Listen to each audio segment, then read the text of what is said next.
নামাজটা ছাড়েন না, যত পাপ করছেন করেন, আমি বলি নামাজ ছাড়েন না।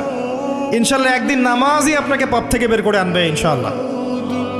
শয়তান আপনাকে হতাশ করতে চাইবে, শয়তান আপনাকে হতাশ করতে চাইবে যে তুই তো গার্লফ্রেন্ডের সাথে কথা বললি, রাতের বেলা পর্ন দেখলি, তুই তো ফ্রি মিক্সিংয়ে আছিস, তুই মাদকদ্রব্য খাচ্ছিস, তুই কাজে ফাঁকি মারিস, তুই ট্যাক্স আদায় করিস নাই, দুর্নীতি করছিস, তুই আবার নামাজ পড়বি কেন? শয়তান আপনাকে এগুলো বোঝাবে কিন্তু, যে নামাজ তো আমার শোভা পায় না, আমি তো অনেক পাপী মানুষ।